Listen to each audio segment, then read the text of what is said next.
Hi guys, this is Kat from Kitty Corner and you've just entered Kat's Alley.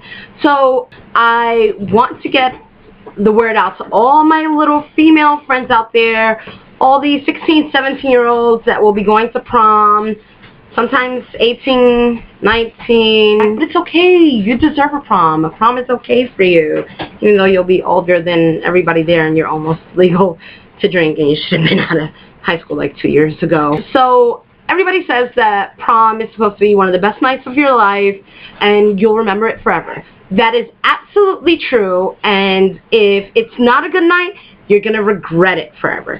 So I'm going to give you a bunch of tips on how to make this your best prom ever. So the first thing you want to do is go ahead and get the perfect date. Now there's nothing wrong with short guys, but if you don't want to risk looking like an Amazon queen when you put on your 2, 3, 4-inch heels,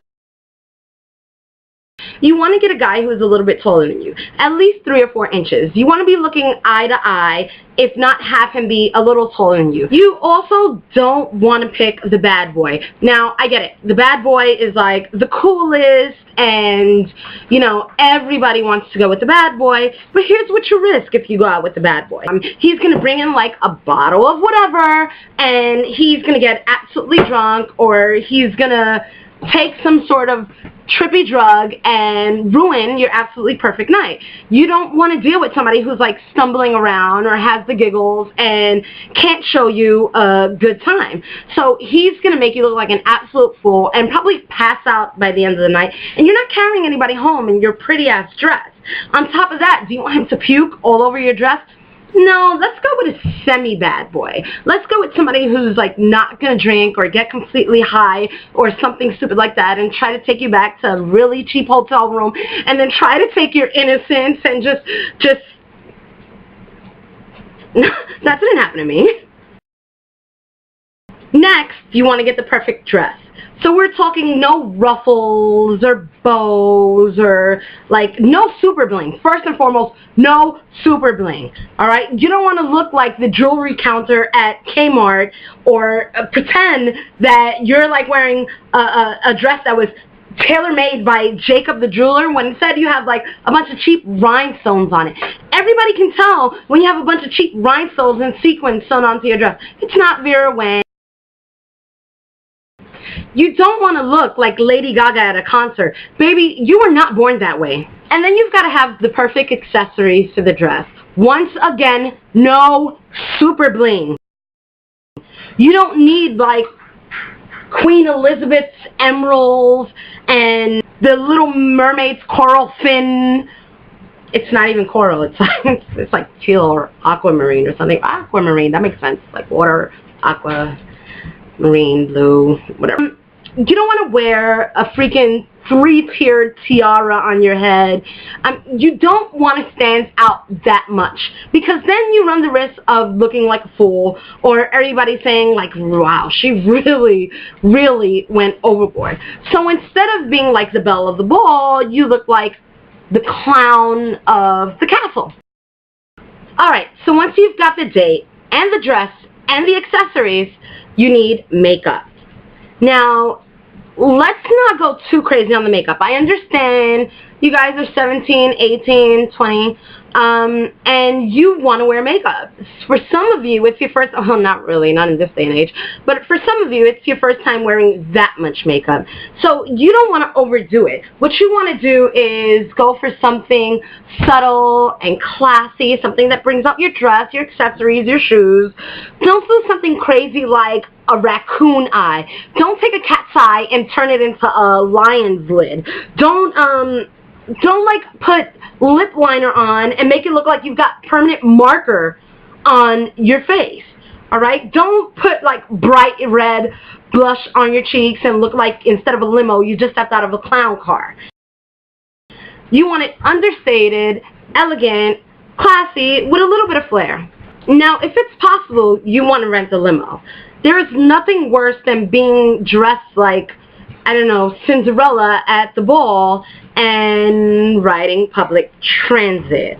Okay? At that point, you just look like a homeless princess begging for change.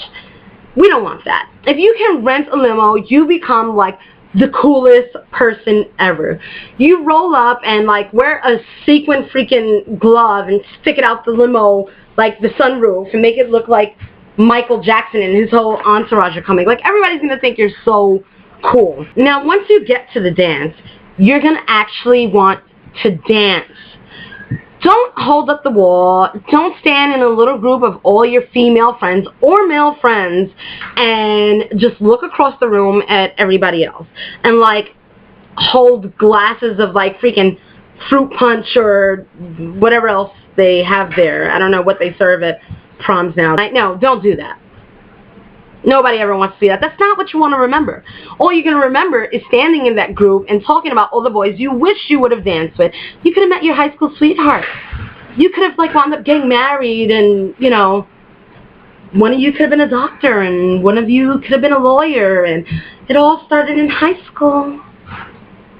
But dance. So get out there and, you know, shake what your mama gave you, and I guarantee you, you'll have a great time. Stop caring about what everybody else thinks, because while everybody else is holding up the wall, it doesn't matter how stupid you look on the dance floor. Point is, you're there and they're not. And the last thing you'll need is the perfect kiss goodnight. No prom is complete without your date walking you to the door, or, you know, you leave the dance and you kind of stand outside and the moon is shining on you and the stars are out and you had a perfect time because you wore the right dress, have the right date, the right accessories, the right makeup, and you just danced your ass off. And now you guys ended off with the perfect kiss. Now, we're not talking about a slob down. You don't want to go like home with your face full of somebody else's spit. We're talking about the perfect kiss. Just a little lip. If you're the 19 or 20-year-old still in high school, I guess you can have a little tongue. You've probably had a lot more. But you want to end it off with the perfect kiss. Just like the perfect hug where he wraps his arms around you just like this. And he walks you to the door. And you go inside thinking of nothing but like cupcakes and rainbows and like, I don't know, like cupcake-filled Skittles, or would it be Skittles-filled cupcakes?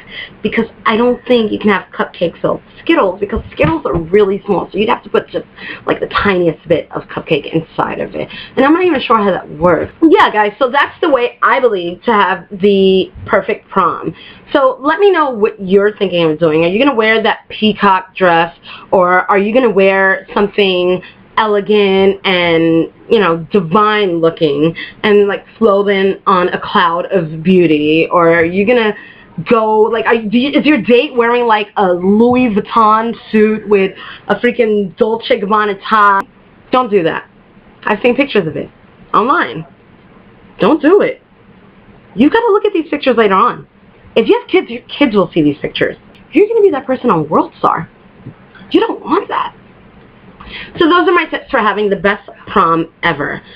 Keep it elegant, keep it simple, keep it beautiful, and keep it fun. Have a great prom, guys. So I hope you guys take my advice. This is Kat from Kitty Corner, and you're now leaving Kat's Alley. So don't do this. Don't do this. Please don't do this.